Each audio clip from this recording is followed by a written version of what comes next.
राज्यातील विविध महामार्गांच्या बांधकामासाठी तसंच रुंदीकरणासाठी मोठ्या प्रमाणात वृक्षतोड केल्याबाबतचा प्रश्न विधान परिषदेतील काँग्रेसचे गटनेते आमदार सतेज पाटील यांच्यासह अन्य आमदारांनी पावसाळी अधिवेशनात उपस्थित केला होता. राज्यात समृद्धी महामार्ग नागपूर मुंबई, पुणे मुंबई, कोल्हापूर पुणे, पुणे नाशिक, मुंबई गोवा या राष्ट्रीय महामार्गाची उभारणी झाली. ही उभारणी होत असताना सुमारे 18,459 किलोमीटर लांबीचे 16 राष्ट्रीय महामार्ग आणि 33,705 किलोमीटर लांबीचे 366 राज्य महामार्ग यांच्या रुंदीकरणात गेल्या 12 वर्षात सुमारे 7 लाख वृक्षांचा संहार होऊन अनेक महामार्ग उजाड झाले. तसंच पर्यावरणाचंही मोठं नुकसान झालं. याकडे सभागृहाचं लक्ष वेधण्यात आलं.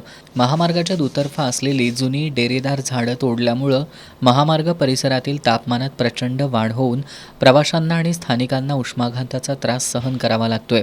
वृक्षतोडीच्या बदल्यात नवीन झाडं लावण्याचे नियम असूनही अनेकदा त्यांची अंमलबजावणी होत नाही.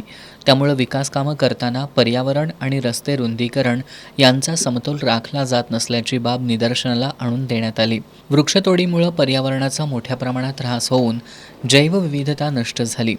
ही हानी भरून काढण्यासाठी आणि महामार्ग परिसर पुन्हा हरित करण्यासाठी राष्ट्रीय महामार्ग प्राधिकरण आणि सार्वजनिक बांधकाम विभाग यांच्याशी समन्वय साधून शासनानं कोणती कार्यवाही केली असे प्रश्न आमदार सतेज पाटील यांच्यासह अन्य आमदारांनी उपस्थित केले.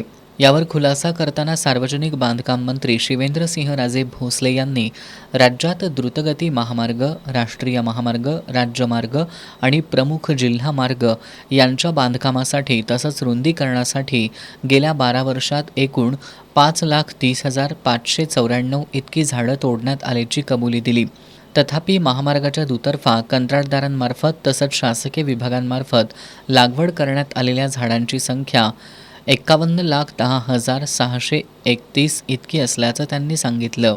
राष्ट्रीय महामार्ग धोरणानुसार राष्ट्रीय महामार्गाच्या दुतर्फा झाडांची लागवड कंत्राटदारांमार्फत करण्यात येते.